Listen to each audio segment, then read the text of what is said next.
اعوذ باللہ من الشیطان الرجیم بسم اللہ الرحمن الرحیم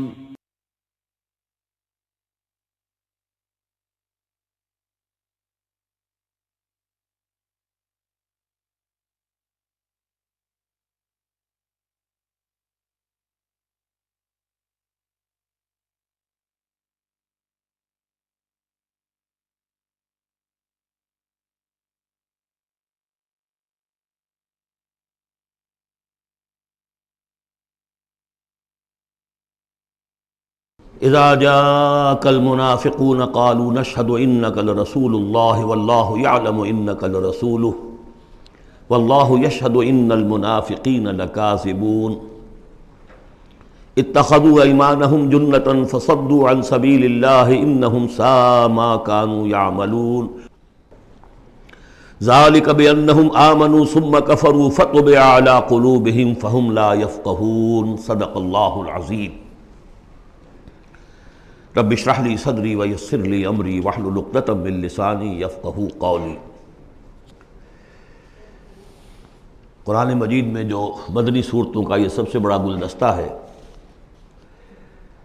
اس کے ہم 4 جوڑے پڑھ چکے ہیں، 3 جوڑے، سورہ حدید اور سورہ مجادلہ، پھر سورہ حشر اور سورہ ممتحنہ، پھر مرکزی جوڑا سورہ صف اور سورہ جمعہ۔ سورہ صف میں نے ایک بات کہی تھی کہ بعد میں جائزہ لے لیں گے، اگر تو ایمان حقیقی اور جہاد فی سبیل اللہ کا راستہ انسان اختیار کرے، وہ تجارت جو اللہ نے بتائی ہے، هل ادلکم علی تجارت تنجیکم من عذاب علیم، اس کا کیا حل ہے، کیا تجارت ہے؟ تؤمنون باللہ ورسولہ وتجاہدون فی سبیل اللہ باموالکم وانفسکم، یہ اگر کرتے ہو تو عذاب علیم سے بھی چھٹکارا ہے، تمہارے گناہ بھی معاف کر دیے جائیں گے، جنتوں میں داخل کیے جاؤ گے، مساکن طیبۃ فی جنات عدن دیے جاؤ گے۔ ایک خاص حد تک تمہارے ایمان اور عمل صالح کی جب ہم جانچ پرکھ کر لیں گے اور ثابت ہو گئے کہ تم نے حق ادا کر دیا، تو دنیا میں نصرت بھی آئے گی، فتح بھی ملے گی، اور سب سے بڑی بات یہ کہ تم اللہ کے مددگار قرار پاؤ۔ نہیں کرتے ہو اور ایمان کے دعوے ہیں اور اللہ سے محبت کے اور رسول سے عشق کے، تو کبر مقتا عند اللہ ان تقولوا ما لا تفعلون، اللہ تعالیٰ کی بیزاری شدید ہوتی چلی جا رہی ہے تمہارے اس طرز عمل پر، اور آگ سے چھٹکارا پانے کا خیال تمہارا خود ساختہ خیال ہے، امید موہوم ہے، اس لیے کہ کلام جو ہے یہ محمل کلام نہیں ہے۔ هل ادلکم علی تجارت تنجیکم من عذاب علیم، وہ تجارت تمہیں بتائی جائے جو عذاب علیم سے چھٹکارا دلا دے، وہ نہیں کرتے ہو اور چھٹکارا ہو گیا تو پھر یہ کلام غلط ثابت ہو گیا، پھر یہ کلام محمل ہے، بے معنی ہے۔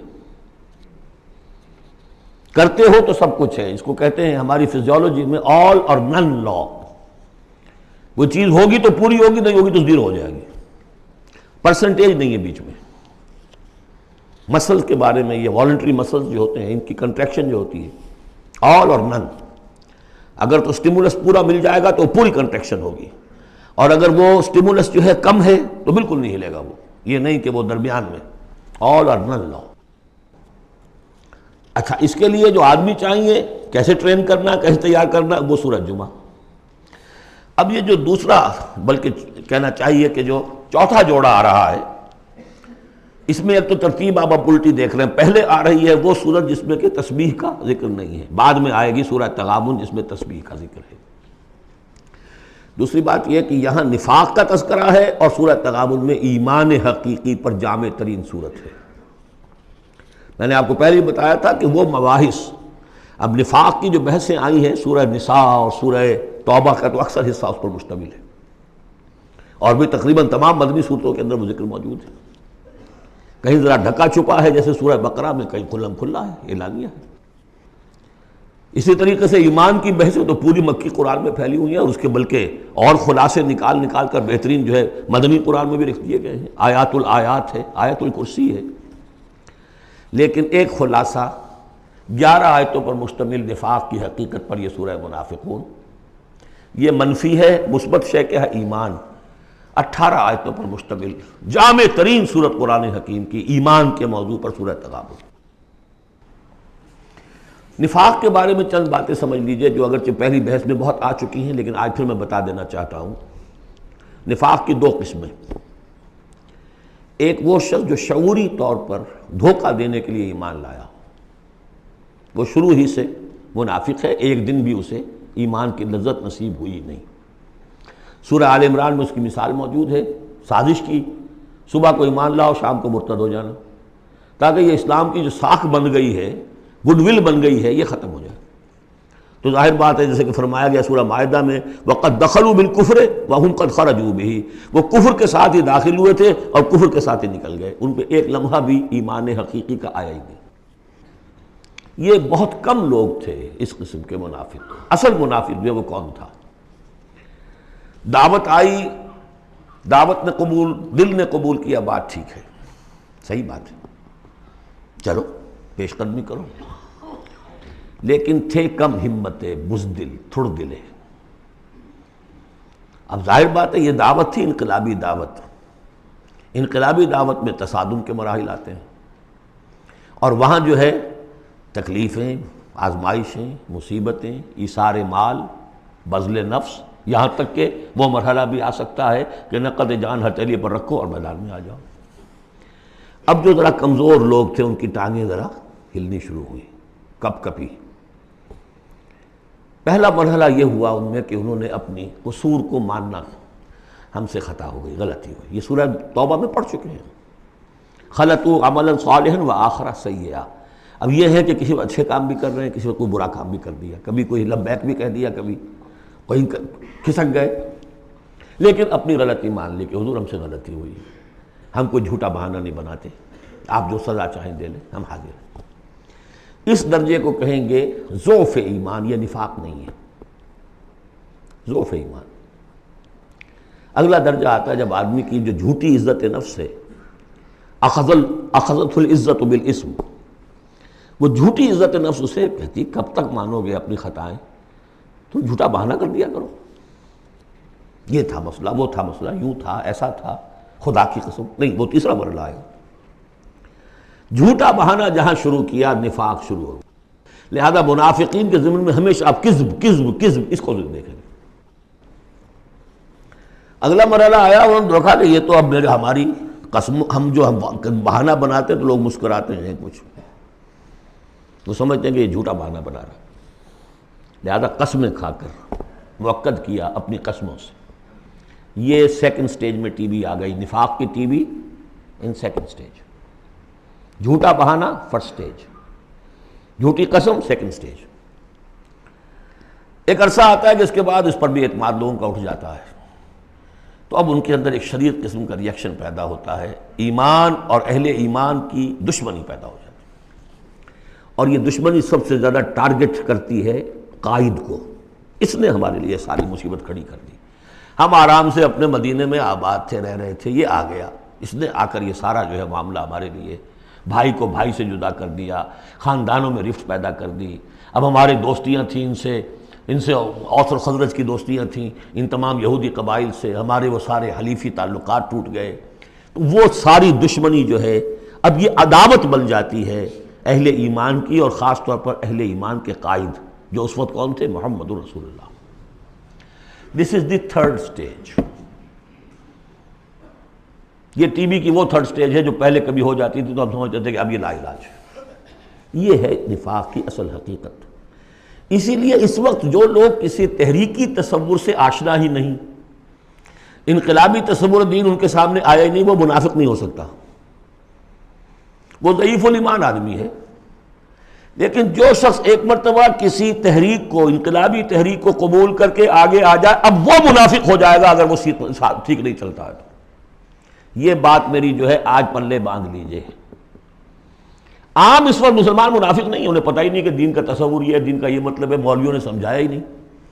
دین کا نام ہے نماز، روزہ، اور لیلۃ القدر مل گئی تو بیڑا پار، ساری زندگی کے سارے گناہ معاف۔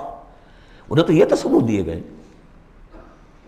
حج کرائے تو پاک ہو کے آ گئے، اور عمرہ کیا تو پاک ہو کے آ گئے، باقی یہ کہ تم جس طرح چاہو کماؤ۔ لہذا وہ بیچارے وہ منافق نہیں ہے، وہ ضعیف الایمان ہے، جو بھی ہے وہ اللہ تعالیٰ جو معاملہ ان سے کرے۔ جو شخص کسی حقیقی انقلابی اسلامی تحریک سے متعلق ہو جائے اس کو حق سمجھ کر، پھر اگر وہ پیچھے ہٹ رہا ہے اس لیے کہ قائد میں اسے کوئی چیز ایسی نظر آئی کہ یہ تو غلط کار انسان ہے، دھوکے باز انسان ہے، ٹھیک ہے، پیچھے ہٹ جانا چاہیے۔ اگر یہ طریقہ کار جو اس نے بتایا تھا یہ اس سے منحرف ہو گیا ہے، پیچھے ہٹ جانا چاہیے۔ جو اس نے طریقہ کار بتایا تھا اس وقت ہمیں معلوم ہوا تھا ٹھیک ہے، لیکن اب ہم سمجھتے ہیں کہ ٹھیک نہیں ہے، پیچھے ہٹ جانا چاہیے۔ یہ سب ٹھیک، اس میں نفاق نہیں ہوگا، لیکن محض اس لیے کہ اب مشقت کرنی پڑ رہی ہے، محنت کرنی پڑ رہی ہے، اپنے کیریئر پر آنچ آ رہی ہے، اپنے لیے جو ہیں اور زندگی کی لذتیں جو ہیں ان میں ہمارا گھاٹا پڑ رہا ہے، یا یہ کہ کبھی امیر نے ڈانٹ دیا ہے، یہ تو ہوتا ہے جماعتوں کے اندر، ہوتا ہے، زجر بھی ہوتی ہے، توبیخ بھی ہوتی ہے۔ حضور نے یہاں تک بھی کہا کہ میرا جی چاہتا ہے کہ جو لوگ نہیں آتے فجر کی نماز میں کسی اور کو یہاں پر امام بنا کر کھڑا کر دوں اور جا کر ان کے گھروں کو آگ لگا دوں، یہ بھی تو کہا ہے محمد رسول اللہ صلی اللہ علیہ وسلم۔ تو بہرحال اس وجہ سے اگر کوئی پیچھے ہٹا تو وہ اس پروسیس میں آ جائے گا، اس کو اچھی طرح سمجھ لینا چاہیے۔ بسم اللہ الرحمن الرحیم، اذا جاءک المنافقون قالوا نشهد انک لرسول اللہ۔ اے نبی جب آپ کے پاس آتے ہیں منافق اور وہ کہتے ہیں کہ ہم گواہی دیتے ہیں، ہم کہتے ہیں، ہم اقرار کر رہے ہیں کہ آپ اللہ کے رسول ہیں، واللہ یعلم انک لرسول، اللہ جانتا ہے کہ آپ اس کے رسول ہیں، اللہ سے بڑھ کر اور کون جانتا ہے کہ آپ اللہ کے رسول ہیں، لیکن واللہ یشہد ان المنافقین لکاذبون، اللہ گواہی دیتا ہے کہ یہ منافق جھوٹے ہیں، یہ دل سے بات نہیں کہہ رہے۔ اتخذوا ایمانہم جنۃ، پہلی سٹیج کاذبون کے حوالے سے یہ جھوٹے ہیں، نفاق کی پہلی سٹیج۔ پھر انہوں نے اپنی قسموں کو ڈھال بنا لیا، اتخذوا ایمانہم جنۃ فصدوا عن سبیل اللہ، انہوں نے اپنی قسموں کو ڈھال بنا کر اور اللہ کے راستے سے رک گئے۔ خدا کی قسم یہ مسئلہ تھا، میں اس لیے نہیں جا سکا، میری بیوی بیمار تھی، کوئی دیکھنے بھالنے والا نہیں تھا۔ انہم ساء ما کانوا یعملون، یہ بہت ہی برا کام ہے جو کر رہے ہیں۔ ذالک بانہم آمنوا ثم کفروا، یہ وہ لوگ ہیں جو ایمان لا کر کافر ہوئے ہیں، یہ وہ لوگ نہیں ہیں جو دھوکے ہی سے ایمان میں داخل ہوئے تھے۔ تھوڑی سی پونجی انہیں ملی تھی ایمان کی، آئے تھے، اس وقت بدنیت نہیں تھے، ان کی فطرت نے اپیل کیا تھا اس دعوت نے، لیکن اب جو پاؤں ان کے ہلے ہیں وہ انہیں کیا پتا تھا کہ یہ شہادت گاہ الفت میں قدم رکھنا ہے، لوگ آسان سمجھتے ہیں مسلمان ہونا، یہ تو انہیں معلوم نہیں تھا، یہ تو معلوم نہیں تھا۔ وَلَنَبْلُوَنَّكُمْ بِشَيْءٍ مِّنَ الْخَوْفِ وَالْجُوعِ وَنَقْصٍ مِّنَ الْأَمْوَالِ وَالْأَنفُسِ وَالثَّمَرَاتِ وَبَشِّرِ الصَّابِرِينَ، وہ تو بن گئے تھے مسلمان، جیسے آئے حضور، پورے اوس اور خزرج کے قائدین ایمان لا چکے تھے، سارا قبیلہ لے آیا، ٹھیک ہو گیا، انہیں کیا پتا تھا کیا کچھ آ رہا ہے اس کے پیچھے۔ یہ ایمان جو ہے یہ تو یوں سمجھیے کہ ٹپ آف دی آئس برگ ہے، اس کے نیچے جو اصل برگ جو آیا ہے برف کا توتا، تو وہ پھر ان کے پاؤں ہے، اس میں بھی جب تک اقرار ہو اپنی تقصیر کا تو وہ ذوف ایمان کہلائے گا، نفاق نہیں۔ خذ من اموالہم صدقۃ تطہرہم وتزکیہم بہا، ایسے لوگوں کا علاج بھی سورہ توبہ میں آ چکا ہے۔ لیکن جھوٹ بہانا پہلی منزل، جھوٹی قسم دوسری منزل، اور پھر عداوت آگے آئے گی چل کر اسی صورت میں۔ ذالک بانہم آمنوا ثم کفروا، یہ اس لیے کہ ایمان لائے پھر کفر کیا۔ فطبع علی قلوبہم، اب اللہ نے ان کے دلوں پر مہر کر دی ہے۔ فہم لا یفقہون، اب یہ تفقہ حقیقی تفقہ سے خالی ہو چکے۔ وَإِذَا رَأَيْتَهُمْ تُعْجِبُكَ أَجْسَامُهُمْ، جب اے نبی آپ انہیں دیکھتے ہو کہ جسم آپ کو بڑے اچھے لگتے ہیں، بڑے تن و توش والے ہیں۔ وَإِن يَقُولُوا تَسْمَعْ لِقَوْلِهِمْ، جب وہ آپ سے بات کرتے ہیں تو آپ بڑے غور سے سنتے ہیں۔ چودھری لوگ جو ہوئے، سرمایہ دار بھی ہوئے، چودھری بھی ہوئے، تو ان کی حیثیت ہے تو آپ توجہ سے سنتے ہیں ان کی بات۔ كَأَنَّهُمْ خُشُبٌ مُّسَنَّدَةٌ، اے نبی یہ تو ان سوکھی لکڑیوں کے مانند ہیں جو اپنے بل پر نہیں کھڑی ہوا کرتی، انہیں ٹیک لگا کر کھڑا کیا جاتا ہے۔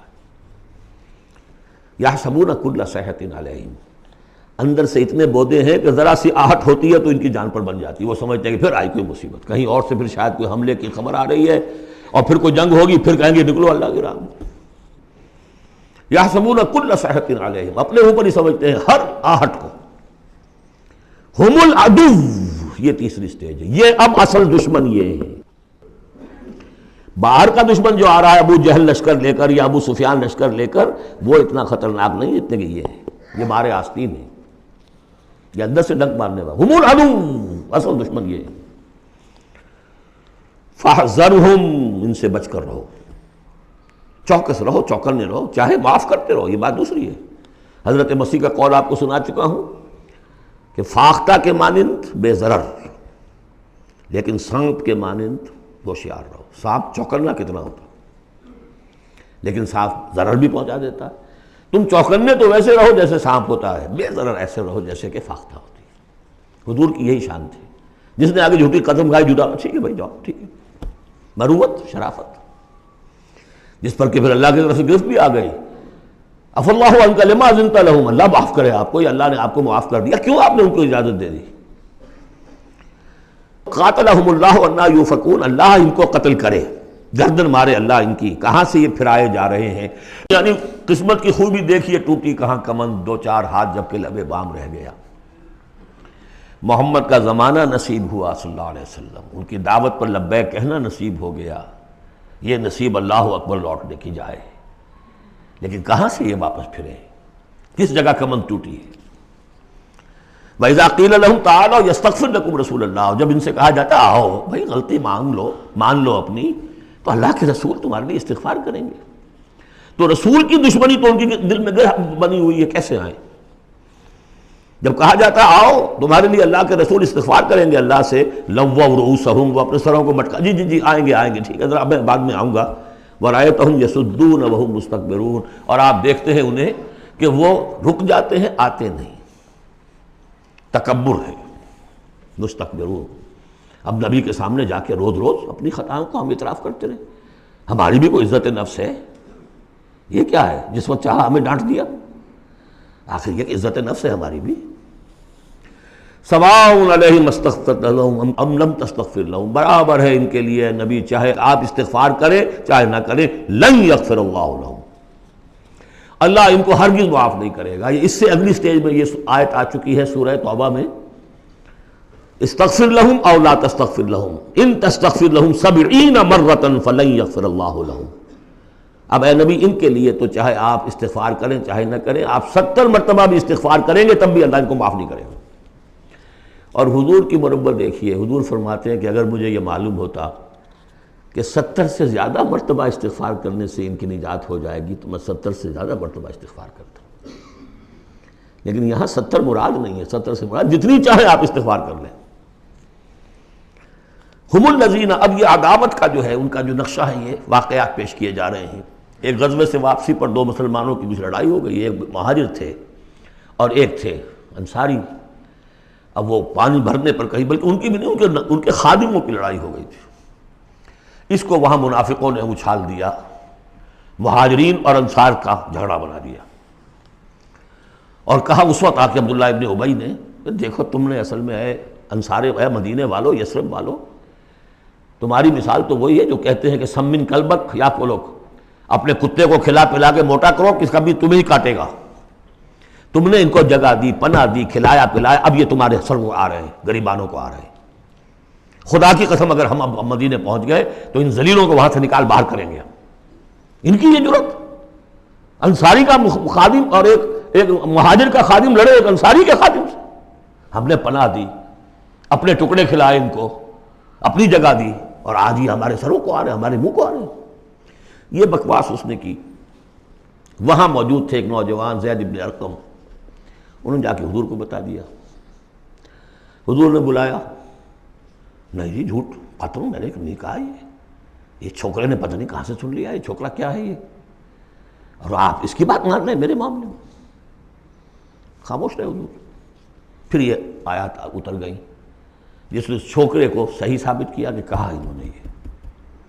تو حضور نے فرمایا کہ لڑکے کے کان نے غلط نہیں سنا تھا، لیکن ایک بات نوٹ کر لیجئے، ان معاملات میں بھی حضور کوئی اقدام نہیں کر سکے عبداللہ ابن ابی کے خلاف، یہ نوٹ کرنے کی بات ہے۔ یہ جو لوگ سمجھتے ہیں کہ مکمل سٹیٹ قائم ہو چکی تھی مدینہ میں، فوراً حضور کے جاتے ہی بڑی حماقت کے اندر مبتلا ہے۔ یہ ضرور ہے کہ حضور کو وہاں ایک حیثیت حاصل ہو گئی، لیکن جو تصور ہمارا ہے اس زمانے میں سٹیٹ، ریاست میں کبھی یہ ہو سکتا ہے کہ فوج میں سے 1000 میں سے 300 بھاگ جائیں، ان سے کوئی باز پرس بھی نہ ہو بعد میں؟ Is it possible؟ آج کی جدید ریاست میں کہیں یہ ممکن ہے کہ آپ کہیں اور عدالت کسی اور عدالت میں اپنا مقدمہ لے جائیں، محمد کی عدالت میں نہیں جانا جی، ہمیں تو یہودیوں کی عدالت میں جانا ہے۔ منافقین یہ کرتے تھے، کوئی پکڑ نہیں تھی۔ پکڑ کب شروع ہوئی ہے؟ فتح مکہ کے بعد۔ اب یہ اس کی خوش قسمتی تھی عبداللہ ابن ابی کہ اس سے پہلے یہ واصل جہنم ہو گیا خود ہی، ورنہ یہ کہ فتح مکہ کے بعد ریاست قائم ہوئی ہے۔ یہی وجہ کہ اس کے بعد پھر جب جنگ کا اعلان ہوا ہے تو جو نہیں گئے ان سے باس پرس ہوئی ہے، حساب کتاب ہوا، اس سے پہلے نہیں۔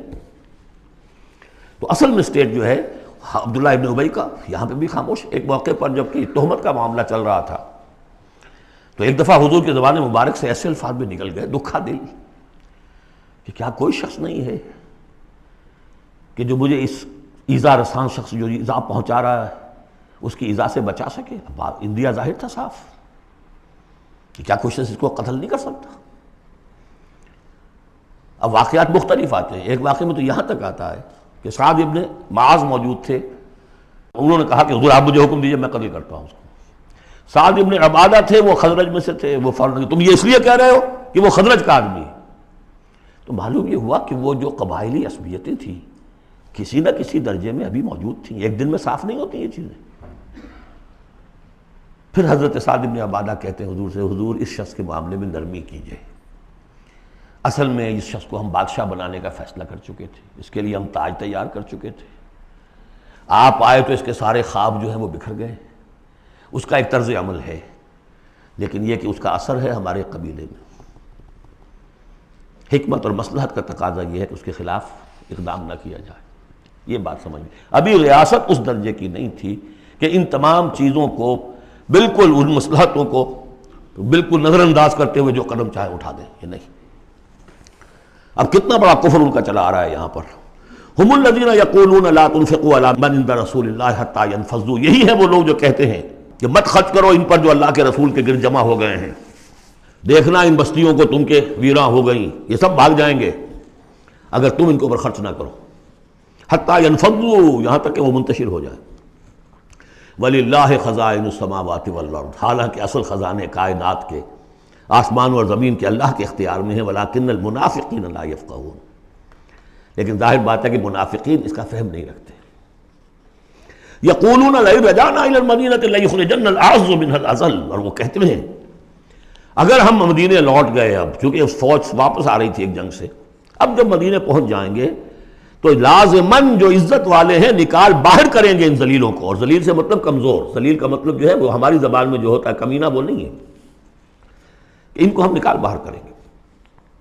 وَلِلَّهِ الْعِزَّةُ وَلِرَسُولِهِ وَلِلْمُؤْمِنِينَ، حالانکہ عزت تو اللہ کی ہے اور اہل ایمان کی ہے، اللہ کے رسول کی ہے اور اہل ایمان کی ہے۔ وَلَٰكِنَّ الْمُنَافِقِينَ لَا يَعْلَمُونَ، لیکن یہ منافق جانتے نہیں۔ لیکن ہوا یہ کہ جب یہ قول پہنچا ہے، عبداللہ ابن ابی کے بیٹے کا نام بھی عبداللہ ہے، وہ بڑے مخلص نوجوان، خالص، صادق القول، صادق الایمان، انہیں معلوم ہے میرے باپ نے یہ کہا ہے، تو مدینے میں دروازے میں کھڑے ہو گئے ننگی تلوار لے کر، اپنے باپ سے کہا ہے کہ جب تک تم یہ نہیں مانو گے کہ تم ذلیل ہو، عزت ہے اللہ کے لیے اور اس کے رسول کے لیے اور اہل ایمان کے لیے، اس وقت تک مدینے میں گھسنے نہیں دوں گا۔ فریاد بھی کی، حضور سے بھی کہا، لیکن پھر کہنا پڑا اس کو کہ ہاں اللہ، اس کا رسول اور اہل ایمان عزت والے ہیں، ہم ذلیل ہیں، تب داخل ہو گئے۔ اب اگلی 3 آیات جو دوسرے رکوع کی ہیں اس میں اس کا علاج ہے۔ علاج جو ہے ایک پریونٹیو ہوتا ہے، کیوریٹیو۔ پریونٹیو یہ ہے کہ اس مرض کی چھوت نہ لگے، ٹیکہ لگاؤ، اسمال پاکس کا ٹیکہ لگا دو، چھوت نہیں لگے گی۔ ایک یہ کہ اگر ہو ہی جائے تو پھر یہ ہے کہ اس کا علاج۔ پریونٹیو کیا ہے؟ یا ایھا الذین آمنوا لا تلھکم اموالکم ولا اولادکم عن ذکر اللہ، اہل ایمان تمہیں غافل نہ کرنے پائیں تمہارے اموال اور تمہاری اولاد اللہ کی یاد سے۔ ومن یفعل ذلک فاولئک ھم الخاسرون، اور جو کچھ یہ کریں گے تو وہی خسارے میں رہیں گے۔ اب ذکر سے مراد صرف وہ ذکر نہ سمجھیے تسبیح، اللہ یاد رہے، اپنا فرض یاد رہے، آدمی چاق و چوبند رہے، اپنے فرض کی ادائیگی کے لیے کمر بستہ رہے، یہ سب ذکر میں ہے۔ جہاد سے غافل نہ کر دیں تمہارے مال اور اولاد، ان میں اتنا انہماک ہو جائے کہ وقت ہی نہیں، میں کیا کروں جی، وقت ہی نہیں، وقت کہاں سے آئے گا؟ آپ نے معبود بنا رکھا ہے اپنے سٹینڈرڈ آف لیونگ کو، سٹیٹس کو، سٹیٹس سمبل معبود ہے، اب اسی کو پوج رہے ہیں آپ صبح سے شام، اور رات کے اوقات میں بھی سوچ بچار اسی کی ہے۔ تب کہیں جا کر وہ سمبل جو ہے قائم رہتا ہے. تو کیسے ہوگا؟ اس کا جو ہے کیوریٹو ٹریٹمنٹ وہ کیا ہے؟ دیکھیے نفاق الف اس میں ڈال دیجئے، انفاق یہ اس کا علاج ہے. انفاق خرچ کرو خرچ کرو. نفاق کا اصل سبب کیا ہے؟ دنیا کی محبت. دنیا کا محبت کا سب سے بڑا مظہر کیا ہے؟ مال کی محبت. اور علاج بالمثل یہ ہوگا مال نکالو. یہ ہے اس کی اصل علاج. جیسے سورہ حدید میں ہم نے پڑھا تھا کہ زمین کے اندر ہل چلانا پڑے گا. ہل کیا ہے؟ ان المصدقین والمصدقات واقرضوا اللہ قرضا حسنا یضاعف لهم ولهم اجر کریم والذین آمنوا باللہ ورسلہ اولئک هم اب یہ گند نکال تو دل سے، پھر ایمان کا بیج پڑے گا تو لہلائے گی کھیتی. پھر صدیقیت کی طرف جاؤ چاہے شہادت کی طرف. یہ تمہاری افتاد تباہ ہے. وَأَنفِقُوا مِمَّا رَزَقْنَاكُم مِّن قَبْلِ أَن يَأْتِيَ أَحَدَكُمُ الْمَوْتُ، اور خرچ کر دو اس میں سے جو کچھ ہم نے تمہیں دیا ہے، اس سے پہلے کہ تم میں سے کسی کی موت کا وقت آئے. فَيَقُولَ، پھر وہ اس وقت کہے رب لولا أَخَّرْتَنِي إِلَىٰ أَجَلٍ قَرِيبٍ، پروردگار اسے ذرا کچھ دیر کے لیے مؤخر کر دے. فَأَصَّدَّقَ وَأَكُن مِّنَ الصَّالِحِينَ، تو میں بڑی تصدیق کروں گا اور خیرات و صدقات سارا کچھ دے دوں گا اور میں بالکل صالحین میں سے ہو جاؤں گا. وَلَن يُؤَخِّرَ اللَّهُ نَفْسًا إِذَا جَاءَ أَجَلُهَا، جب کسی جان کا وقت آ جائے گا، وقت معین، پھر اللہ اسے کسی صورت مؤخر نہیں کرے گا.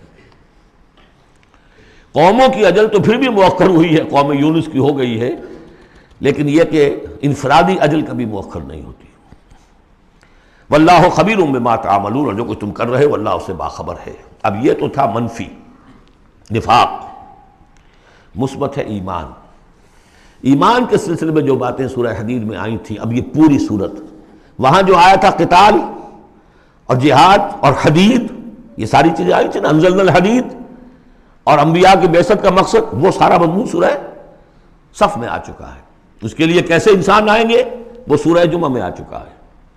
سورہ حدید میں بھی آیا تھا هو الذی ينزل علی عبدہ آیات بینات لیخرجکم من الظلمات الی النور، وہی ہے اللہ جو نازل کر رہا ہے اپنے بندے پر آیات بینات تاکہ وہ نکالے تمہیں اندھیروں سے روشنی کی طرف. لیکن سورہ تغابن میں ایمانی مباحث اور جامع ترین صورت ہے. لیکن ایک بات یہ ہے کہ سورہ حدید کے بعد نمبر 2 میں سمجھتا ہوں کہ یہ سورہ مبارکہ بھی اللہ نے مجھے عطا کی. اس کے اسرار و رموز، اس کا نظم اس قدر واضح اللہ کے فضل و کرم سے ہے. آپ بھی نوٹ کر لیجئے، اس میں صرف اشارات ہو سکتے ہیں. 2 رکوع ہیں، 10 آیتیں اور 8 آیتیں. پہلے رکوع کی 10 آیتوں میں 7 آیتوں میں نریشن ہے ایمان کی، ایمان یہ ہے یہ ہے یہ ہے یہ ہے، اور 3 آیتوں میں بڑی زوردار دعوت ہے، پس لاؤ ایمان، مانو ان باتوں. دوسرے رکوع کی 8 آیتوں میں سے پہلے 3 میں ایمان کے ثمرات بیان ہوئے، پہلے 5 میں. ایمان حقیقی اگر ہے تو اس کا یہ ثمرہ ہے، یہ ثمرہ ہے، یہ ثمرہ ہے. اس درخت میں اگر آم کا درخت صحت مند ہے تو آم لگتے ہیں کہ نہیں؟ تو ایمان کا درخت صحت مند ہے اگر تو اس میں کوئی ثمرات لگیں گے، کوئی پھل لگیں گے کہ نہیں؟ یا ٹھنڈی ہے؟ تو وہ درخت، وہ پھل کون سے ہیں؟ کچھ داخلی پھل ہیں جو انسان کے اندر کھلتے ہیں پھول، کچھ باہر ہیں جو ظاہر ہوتے ہیں. اور پھر آخر میں 3 آیتوں میں زوردار دعوت ہے کہ ان تقاضوں کو پورا کرو. بسم اللہ الرحمن الرحیم. یسبح للہ ما فی السماوات و ما فی الارض. یہ تیسری مرتبہ یسبح آ گیا.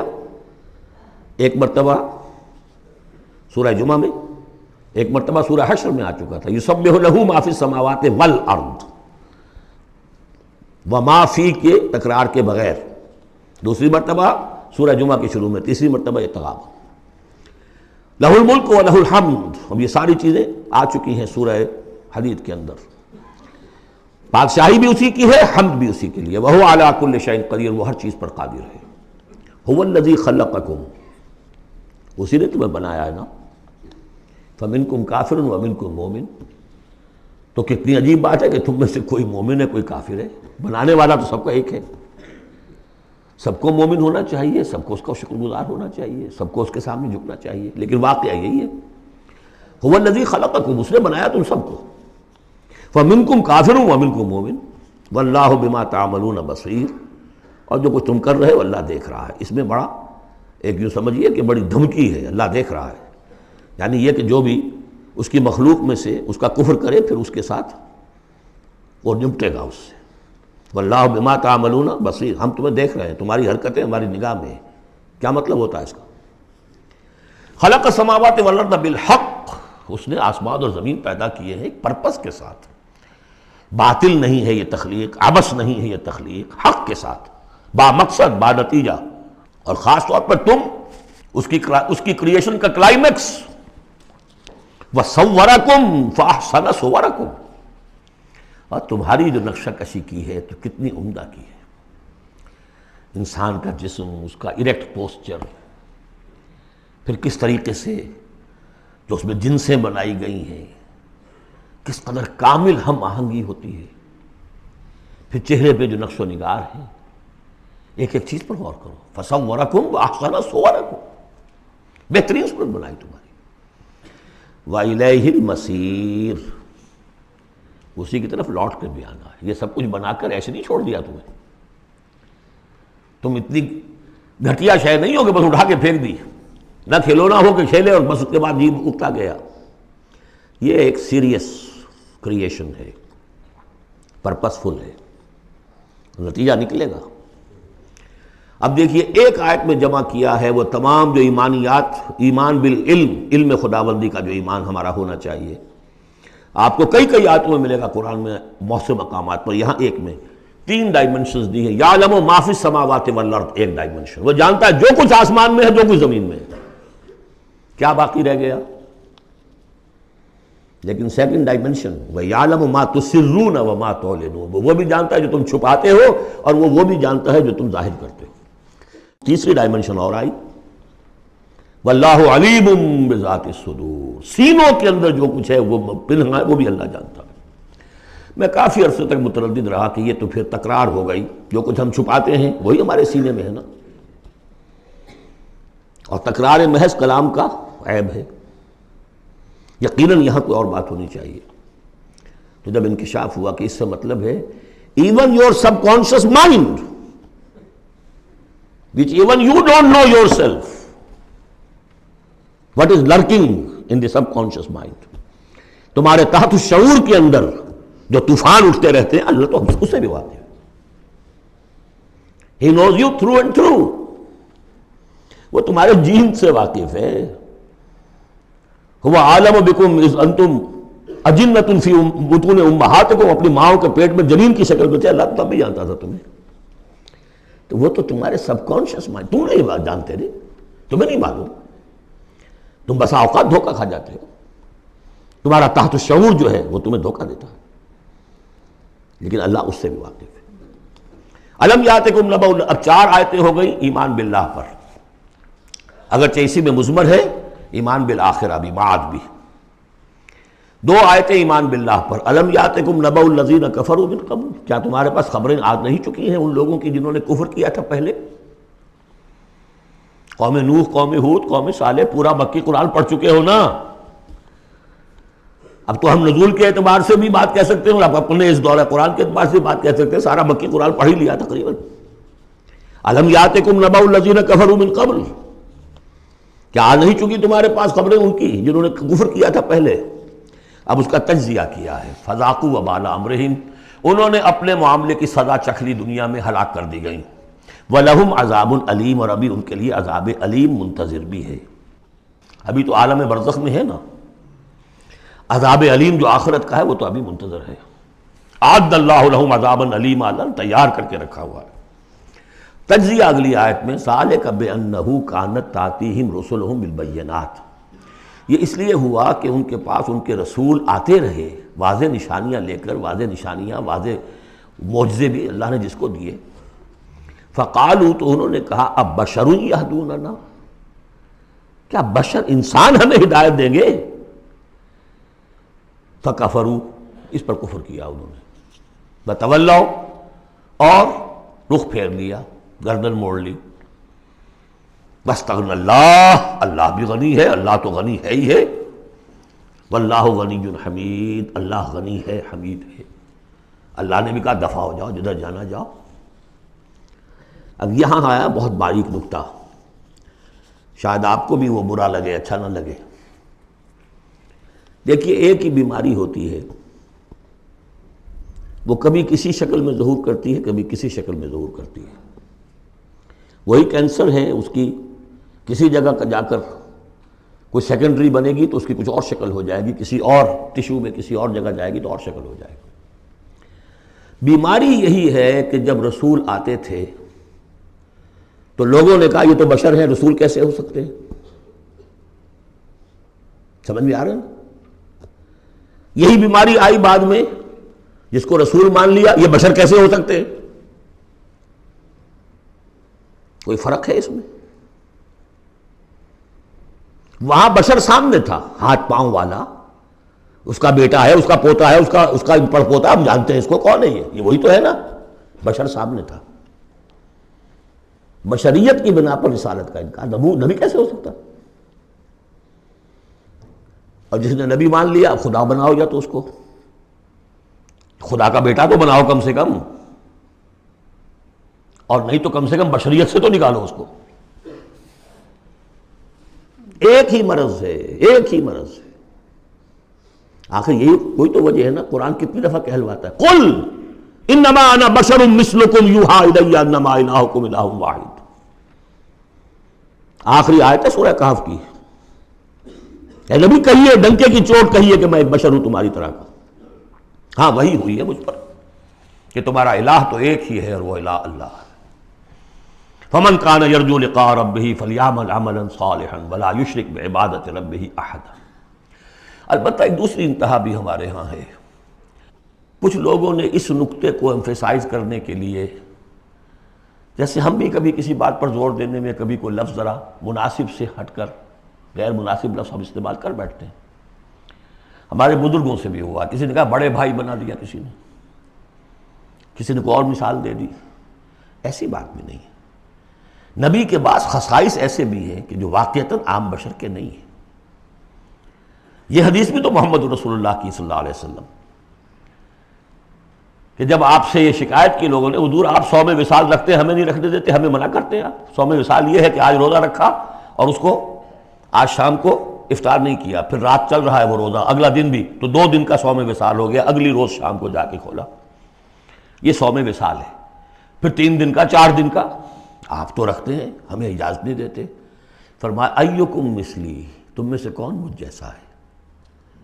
ابھی تو عند ربی، میں اپنے رب کے پاس رات گزارتا ہوں، وہ یطعمنی ویسقین، وہ مجھے کھلاتا پلاتا ہے۔ تو بعض پہلو ہے، نبی اپنی پشت سے بھی دیکھتا تھا صلی اللہ علیہ وسلم، ہم تو نہیں دیکھتے۔ تو خصائص ہیں۔ پھر نبی کو ساری سیر کرا دی گئی، آسمانوں کی، زمین کی، کہاں لے گئے؟ عند سدرۃ المنتہی، عندہا جنت المأویٰ، اذ یغشی السدرۃ ما یغشی ما زاغ البصر وما طغی۔ تو یہ معاملہ بھی نہیں، لیکن بنیادی طور پر وہ انسان ہے، انسانی عواطف و میلانات بھی تھے۔ چوٹ لگتی تھی تو درد ہوتا تھا، زخم کا وار لگا ہے تو اس پہ سے خون کا فوارہ چھوٹا ہی چھوٹا ہے، بچہ فوت ہو رہا ہے تو آنکھوں میں آنسو آئے ہی آئے ہیں، کبھی بد دعا بھی نکل گئی ہے۔ کیف یہدی اللہ قوما خضبوا وجہ نبیہم بالدم، سب پڑھ چکے ہیں ہم یہ پورا قرآن مجید میں۔ لیکن یہ ہے کہ رسالت کا انکار بربنائے بشریت اور بشریت کا انکار بربنائے رسالت، یہ دونوں چیزیں غلط ہیں، اور یہ ہم وزن ہیں۔ ذالک بانہ کانت تاتیہم رسلہم بالبینات فقالوا بشر یہدوننا فکفروا وتولوا واستغنی اللہ واللہ غنی حکیم۔ اب ایک آیت میں آ رہی ہے ایمان بالآخرہ، زعم الذین کفروا، ذرا اس کے زور کا اندازہ کیجئے گا۔ زعم الذین کفروا ان لن یبعثوا، زوم ہو گیا ہے انہیں، غلط خیال ہو گیا ہے کہ وہ اٹھائے نہیں جائیں گے۔ قل، اب ذرا نوٹ کیجئے، بلا وربی لتبعثن ثم لتنبؤن بما عملتم، کہہ دو اے نبی کیوں نہیں، اور مجھے میرے رب کی قسم ہے۔ کون کھا رہا ہے قسم؟ محمد الرسول اللہ صلی اللہ علیہ وسلم۔ لتبعثن، تم لازماً اٹھائے جاؤ گے، ثم لتنبؤن بما عملتم۔ یہ اس پر جو خطبہ تھا حضور کا، پہلا خطبہ جو آپ نے دیا ہے بنو ہاشم کو دعوت میں، وہ میرے کتابچے میں موجود ہے، دعوت اللہ اردو میں اور کال ٹو اللہ انگریزی میں، اس کا متن موجود ہے، وہ ہے کہ اس کی شرح ہے۔ واللہ لتموتن کما تنامون ثم لتبعثن کما تستيقظون ثم لتجزون بالاحسان واحسانا، واللہ لَتَمُوتُنَّ كَمَا تَنَامُونَ، خدا کی قسم تم سب مر جاؤ گے جیسے روزانہ رات کو سو جاتے ہو. ثُمَّ لَتُبْعَثُنَّ كَمَا تَسْتَيْقِظُونَ، جیسے روزانہ صبح کو بیدار ہو جاتے ہو ایسے اٹھا لیے جاؤ گے قیامت کے دن. ثُمَّ لَتُحْسَبُنَّ بِمَا تَعْمَلُونَ، پھر تمہارا حساب کتاب لیا جائے گا جو تم نے عمل کیا ہے. ثُمَّ لَتُجْزَوُنَّ بِالْإِحْسَانِ إِحْسَانًا وَبِالسُّوءِ سُوءًا، پھر بدلہ ملے گا بھلائی کا بدلہ برائی کا بدلہ. وَإِنَّهَا لَجَنَّةٌ أَبَدًا أَوْ لَنَارٌ أَبَدًا. قُلْ بَلَىٰ وَرَبِّي لَتُبْعَثُنَّ ثُمَّ لَتُنَبَّؤُنَّ بِمَا عَمِلْتُمْ وَذَٰلِكَ عَلَى اللَّهِ يَسِيرٌ، اور یہ اللہ پر بہت آسان ہے. 7 آیتیں پوری ہو گئیں. 4 ذات و صفات، 2 رسالت، 1 آخرت. اب سنیے فَآمِنُوا بِاللَّهِ، یہ فا بہت اہم ہے یہاں پر. بس ایمان لاؤ اللہ پر اور اس کے رسول پر. وَالنُّورِ الَّذِي أَنزَلْنَا، اس نور پر جو ہم نے نازل فرمایا. واللہ بما تعملون خبیر، جو کچھ تم کر رہے ہو اللہ اس سے باخبر ہے. اب یہاں دیکھیے ریورس ہو جائے گا آرڈر، ریشو پروپورشن. اب یہاں ایک آیت میں اللہ اور اس کے رسول کا ذکر آ گیا، اور اس میں بھی واللہ بما تعملون خبیر کے اندر آخرت کا ذکر ہے. اللہ باخبر ہے، تو اللہ کے پاس یہ ساری خبریں اس نے رکھی ہوئی ہیں. کوئی ریسرچ، کوئی تھیسس لکھنا ہے اس کو تمہیں سزا دینے کے لیے. لیکن اب 2 آیتیں آ رہی ہیں شاندار آخرت کے لیے. یوم یجمعکم لیوم الجمع ذالک یوم التغابن، جس دن کہ وہ جمع کرے گا تمہیں اس جمع ہونے والے دن، وہ ہے ہار اور جیت کے فیصلے کا دن. جو اس وقت جیتا وہ جیت گیا، جو اس وقت ہارا وہ ہار گیا. یہ دنیا کی ہار اور جیت کیا ہے؟ کچھ بھی نہیں. ایک ڈرامے کے اندر کوئی جیت گیا کوئی ہار گیا، نہ وہ جیت ہے اور نہ یہ ہار ہے. اصل جیتا وہ جو وہاں جیتا، اصل ہارا وہ جو وہاں ہارا. ذالک یوم التغابن، وہ ہے ہار اور جیت کے فیصلے کا دن. ومن یؤمن باللہ، جیت کس کی ہوگی؟ جو ایمان لائے اللہ پر، ویعمل صالحا، اور عمل کرے اچھے. اس کی تفصیل کچھ آگے آ جائے گی کیا کیا عمل کرنے ہیں. یکفر عنہ سیئاتہ، اللہ تعالیٰ اس سے اس کی برائیوں کو دور کر دے گا. ویدخلہ جنات تجری من تحتہا الانہار، اور ان باغات میں داخل کرے گا جن کے دامن میں ندیاں بہتی ہوں گی. خالدین فیہا ابدا، وہ رہیں گے اس میں ہمیشہ ہمیش. ذالک الفوز العظیم، یہ ہے بڑی کامیابی. والذین کفروا وکذبوا بآیاتنا اولئک اصحاب النار خالدین فیہا، اور جو لوگ انکار کریں گے اور تکذیب کریں گے ہماری آیات کی، وہ ہوں گے جہنمی اور رہیں گے اس میں ہمیشہ ہمیش. وبئس المصیر، اور یہ برا ٹھکانہ ہے. 10 آیات میں ایمانیات ثلاثہ کی بہترین جامع ترین تعبیر، تجزیہ، اور ایک زوردار دعوت ایمان. فآمنوا باللہ ورسولہ. اب جو 8 آیات ہیں 5 میں اب ثمرات ایمانی. پہلا ثمرہ کیا ہے؟ ما صاب من مصیبت الا باذن اللہ ومن یؤمن باللہ یہد قلبہ واللہ بکل شیء علیم. اگر اللہ پر ایمان حقیقت میں دل میں پیدا ہو گیا تو تمہیں معلوم ہے کہ پتہ تک جنبش نہیں کر سکتا جب تک کہ اللہ کا اذن نہ ہو. تم پر کوئی مصیبت کیا بغیر اللہ کے اذن کے آ گئی ہے؟ کیا بغیر اس کے علم کے آ گئی ہے؟ اور اگر اللہ کی اذن سے آئی ہے تو تمہارے ایمان کا تقاضا ہے کہ سمجھو کہ اس میں خیر ہی ہوگا، چاہے یہ مجھے اس وقت بری لگ رہی ہے، مجھے اچھی نہیں لگ رہی ہے، خیر ہوگا. عسیٰ ان تکرہوا شیئا وہو خیر لکم. لہذا بندہ مومن کی زبان پر کیا دل میں بھی کبھی اللہ کے خلاف شکایت کا انداز پیدا نہ ہو. یہد قلبہ، تسلیم و رضا، جو اللہ کی طرف سے آئے. ہم بھی تسلیم کی خو ڈالیں گے، بے نیازی تیری عادت ہی صحیح. نہ شود نصیب دشمن کے شود ہلاک تیغت، سر دوستاں سلامت کے تو خنجر آزمائی. اے اللہ جو تیری طرف سے خیر، بیدک الخیر. یہ تسلیم و رضا ہے، مقام تسلیم. علامہ اقبال نے بہت پرشکو انداز میں کہا ہے کہ اقدہا کے مقام رضا کشود مرا، برو کشید ز پیچا کے ہست و بود مرا. آدمی میں تکلیف کیوں آئی، کیا آئی، اس نے کیا، اس نے کر دیا، یہ ہو گیا تھا، وہ ہو گیا تھا، یہ نہیں کرنا چاہیے تھا، میں نے یہ کام غلط کیا. لگے رہو اسی پیچ و تاب میں. بندہ مومن کہتا ہے جو آیا میرے رب کے حکم سے آیا. کوئی بھی ذریعہ بن گیا ہو وہ ٹھیک ہے، اس کے بدلہ لیں وہ ٹھیک ہے، وہ قانون کا معاملہ ہے. وَلَكُمْ فِي الْقِصَاصِ حَيَاةٌ يَا أُولِي الْأَلْبَابِ، اللہ کے خلاف شکایت نہیں۔ بنو کثیر نے پیچا کہ ہست بود مرا، یہ ہے، یہ تھا، یہ کیوں ہو گیا، یہ کیسے ہو گیا، اس سارے چکر سے مجھے نکال لیا۔ کس چیز نے نکال لیا؟ کہ عقدہا کے مقام رضا کشود مرا، یہ مقام رضا نے کیسے کیسے میرے عقدے حل کر دی۔ اب میں تفصیل میں جا نہیں سکتا، اس پر میرے بڑے بڑے کیسز موجود۔ یہ بتانا میں بھول گیا ہوں آپ کو کہ وہ جو منتخب نصاب جس کا میں تذکرہ کرتا آیا ہوں، یہ ساری صورتیں ان میں داخل ہیں۔ یہ اس کا چوتھا حصہ جو تھا سورہ صف، سورہ جمعہ، سورہ تغابن، سورہ منافقون، اور یہ سورہ تغابن دوسرے حصے کی صورت ہے، یہ ایمان کی حقیقت پر۔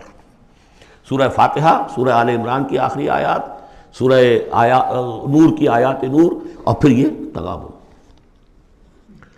تو پہلا ہے نتیجہ تسلیم و رضا۔ دوسرا نتیجہ، یہ تو اندر نکلا نا، دل کے اندر احساسات ہیں، یہ پھول اندر کھلتا ہے، باہر نظر نہیں آتا۔ باہر نظر آنے والا بڑا پھول کیا ہے؟ وَأَطِیعُوا اللَّهَ وَأَطِیعُوا الرَّسُولَ فَإِن تَوَلَّیْتُمْ فَإِنَّمَا عَلَىٰ رَسُولِنَا الْبَلَاغُ الْمُبِینُ۔ اطاعت کرو اللہ کی اور اطاعت کرو رسول کی، پھر اگر تم پیٹھ موڑ لو گے تو جان لو کہ ہمارے رسول پر سوائے صاف صاف پہنچا دینے کی کوئی ذمہ داری نہیں، باقی تمہیں خود جواب دہی کرنی پڑے گی۔ اس نے پہنچا دیا، اس نے حکم بتا دیا، اللہ کا یہ حکم ہے۔ وَأَحَلَّ اللَّهُ الْبَيْعَ وَحَرَّمَ الرِّبَا، تم پڑے رہو اپنے الجھنوں میں اور اشکالات میں، انما البیع مثل الربا، لیکن احل اللہ البیع وحرم الربا، اللہ نے حلال کیا ہے بیع کو، حرام کیا ربا کو۔ ہو آر یو، یہ ہو آر یو سے مجھے وہ شعر بھی یاد آ گیا ہے جو مقام تسلیم و رضا پر کہا ہے اکبر الہٰبادی نے۔ رضائے حق پہ راضی رہ، یہ حرف آرزو کیسا، یوں ہو جائے۔ اچھا تم اللہ کو سکھا رہے ہو، You want to teach him؟ آرزو، رضائے حق پہ راضی رہے، یہ حرف آرزو کیسا، خدا خالق، خدا مالک، خدا کا حکم تو کیسا، Who are you؟ تو وہی Who are you، اللہ نے فیصلہ کیا ہے یہ حرام ہے یہ حلال ہے۔ تم اللہ کو مانتے ہو کہ نہیں؟ نمبر ایک۔ رسول کو مانتے ہو کہ نہیں؟ نمبر دو۔ قرآن کو مانتے ہو کہ نہیں؟ نمبر تین۔ پھر کوئی دلیل نہیں، نو arguments, either obey or go away، تیسرا راستہ کوئی نہیں۔ وَأَطِیعُوا اللَّهَ وَأَطِیعُوا الرَّسُولَ فَإِن تَوَلَّیْتُمْ فَإِنَّمَا عَلَىٰ رَسُولِنَا الْبَلَاغُ الْمُبِینُ اللَّهُ لَا إِلَٰهَ إِلَّا هُوَ وَعَلَى اللَّهِ فَلْيَتَوَکَّلِ الْمُؤْمِنُونَ۔ پھر ایک پھول اندر جو کھلا ہے، دل میں کھلے گا، ذہن میں کھلے گا، توکل۔ اللہ ہی وہ ہے کہ جس کے سوا کوئی الہ نہیں، اس کی مرضی کے بغیر کوئی چیز جنبش نہیں کر سکتی۔ تمہارے کیے کیا ہو جائے گا؟ کچھ نہیں ہوگا۔ تمہارا کام ہے اپنی سی محنت کر کے نتیجہ اللہ پر۔ سارے وسائل موجود ہو تب بھی یہ نہ سمجھنا کہ یہ کام میں کر سکتا ہوں۔ گاڑی ہے، آج ہی ٹیوننگ بھی کرائی ہے، اس کے ٹینک بھی فل ہے، سب کچھ ٹھیک ہے، میں صبح ضرور جاؤں گا، نہیں جا سکتے۔ جب بھی یہ کہو گے ایمان سے دور ہو گئے۔ وَلَا تَقُولَنَّ لِشَيْءٍ إِنِّي فَاعِلٌ ذَلِكَ غَدًا إِلَّا أَن يَشَاءَ اللَّهُ، کبھی مت کہنا کہ یہ کام میں کل ضرور کروں گا مگر انشاءاللہ کے ساتھ، اللہ چاہے گا تو ہوگا ورنہ نہیں۔ اور سارے تمہارے پاس وسائل ہیں، تم کہو گے فتح ہی فتح ہے اب تو وہ حال ہو جائے گا جو غزوہ حنین میں ہوا تھا۔ اذ اعجبتکم کثرتکم، 12,000 کی تعداد، اور ایسی بھگدڑ مچی کہ چند 100 آدمی رہ گئے۔ یہ بھی بڑی محنت کر کے سید سلیمان ندوی صاحب نے کھود کریٹ کے نکالے ہیں کہ 300-400 آدمی تھے۔ استاد نے جو لکھا ہے شبلی نے وہ تو یہ ہے کہ 30-40 مسلمان رہ گئے تھے صرف 12,000 میں سے۔ تیسرا یہ پھول ہو گیا اندر والا۔ اب چوتھا، بڑے خطرناک معاملات آ رہے ہیں، ذرا توجہ سے سنیے۔ یا ایھا الذین آمنوا ان من ازواجکم واولادکم عدوا لکم فاحذروہم۔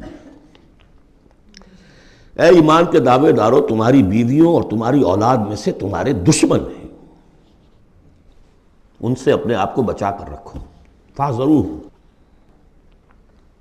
یہی ہم پڑھ چکے ہیں پہلے لفظ، حضور سے کہا گیا تھا ہم العدو فاحذرہم قاتلہم اللہ انا یؤفکون۔ بیوی کی محبت ہے، بیوی کی فرمائش یہ ہے۔ اب میاں صاحب جو ہیں کیا کریں، مجبوری ہے۔ بچوں کو اچھے سے اچھا تعلیم دینی ہے، حلال سے نہیں ہوتی، حرام سے۔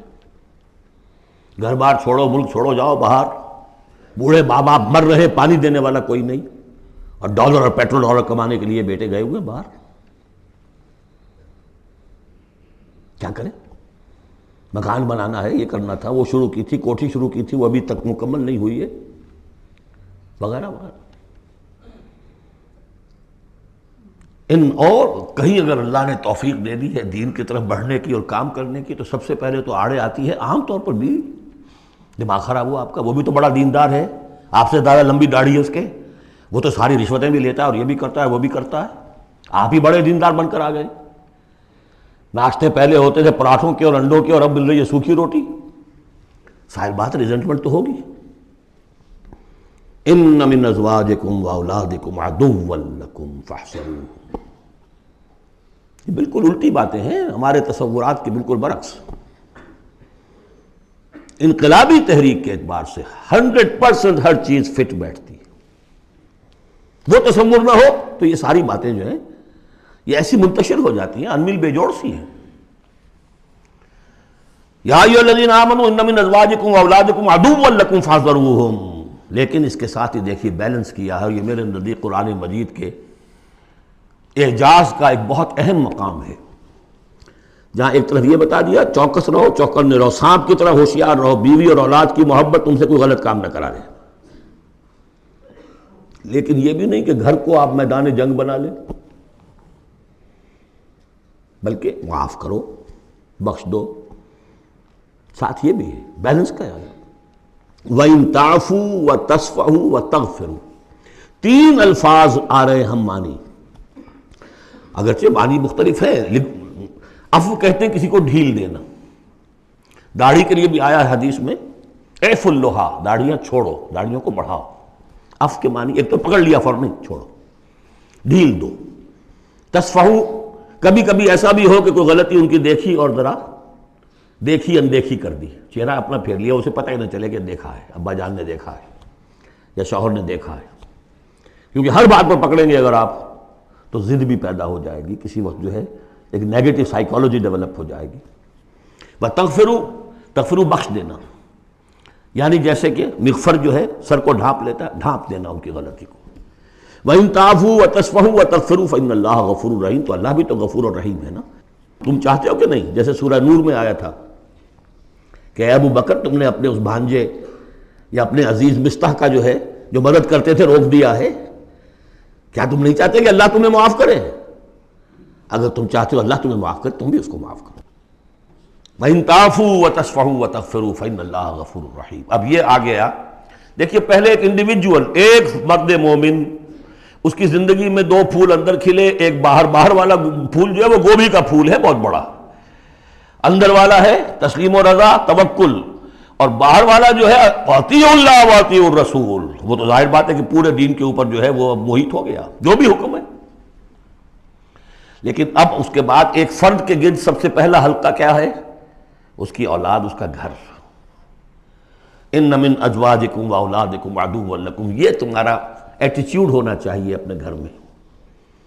ایک طرف تو وہ جو طبعی محبتیں اللہ نے ڈالی ہوئی ہیں، کہیں وہ تم سے تمہاری منزل کھوٹی نہ کرا دیں، کہیں دین کے راستے پر بڑھنے سے رکاوٹ نہ بن جائے، ہوشیار رہو، فاحذروہم، ان سے بچو۔ لیکن ساتھ ہی ہے کہ گھر کی فضا کے اندر عفو، درگزر۔ دوسرا انما اموالکم واولادکم فتنہ، جان لو تمہارے مال اور تمہاری اولاد تمہارے لیے فتنہ ہے، اسی پر تو ہم آزما رہے ہیں تمہیں۔ زین للناس حب الشہوات من النساء والبنین والقناطیر المقنطرۃ من الذهب والفضة والخیل المسومۃ والانعام والحرث، یاد ہے کہ نہیں سورہ آل عمران کی آیت؟ اللہ نے یہ محبتیں ڈالی ہیں، تبھی تو امتحان ہے، آزمائش ہے، یہ محبتیں ہی نہ ہو تو سب کے سبھی اللہ کے بندے بن جائیں۔ دیکھنا تو یہی ہے کہ تم کس کس چیز کو، کس کس ریزسٹنس کو، کس کس ہرڈل کو عبور کر کے آ سکتے ہو ہمارے پاس۔ انہی پتھروں پہ ہو کر اگر آ سکو تو آؤ، میرے گھر کے راستے میں کوئی کہکشاں نہیں ہے۔ جنت جو ہے وہ بہت ناپسندیدہ چیزوں سے گھیر دی گئی ہے، تو یہ اموال اولاد یہ تمہارے لیے فتنہ ہے، جانچے جا رہے ہیں۔ اولاد کو کیا بنانے کی فکر کی تھی تم نے؟ بندہ مومن بنانے کی فکر کی تھی یا ایک پیسہ کمانے والی مشین بنانے کی فکر کی تھی؟ اور اچھی طرح جان لیجئے کسی شخص کے دل میں ایمان کتنا ہے اس کا اصل انڈیکس وہ یہ ہے کہ وہ اپنی اولاد کو کیا بنا رہا ہے. اس نے خود کتنا ہی بہروپ جو ہے وہ بنا بیٹھا ہو، بہت بڑا عالم دین اور مسند نشین اور بہت بڑا صوفی اور بہت بڑا مرشد، لیکن یہ دیکھیے اس نے اپنی اولاد کو کیا بنانے کی کوشش کی ہے. اس کا اصل جو باطن ہے وہ وہاں نظر آئے گا، ویلیوز جو اس کے اندر ہیں وہ وہاں نظر آئیں گے. اب آئی تیسری بات،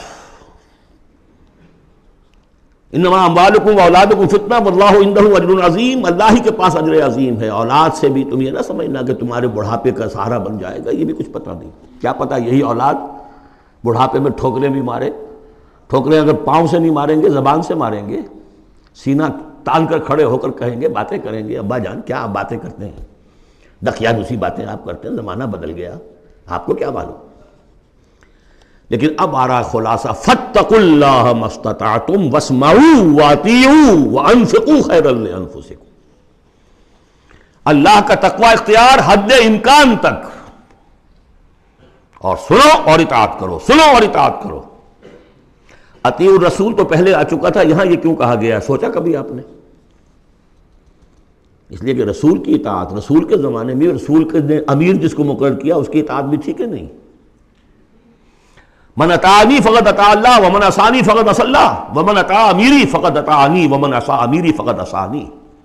غزوہ احد میں اصل جو معصیت ہوئی تھی، نافرمانی ہوئی تھی، وہ کمانڈر کی ہوئی تھی، جہاں سے کہ تیر انداز ان کے حکم کے باوجود، روکنے کے باوجود چلے گئے تھے. کیسے سزا دی اللہ نے. پھر حضور کے زمانے میں تو حضور تھے، آئندہ کون ہوں گے؟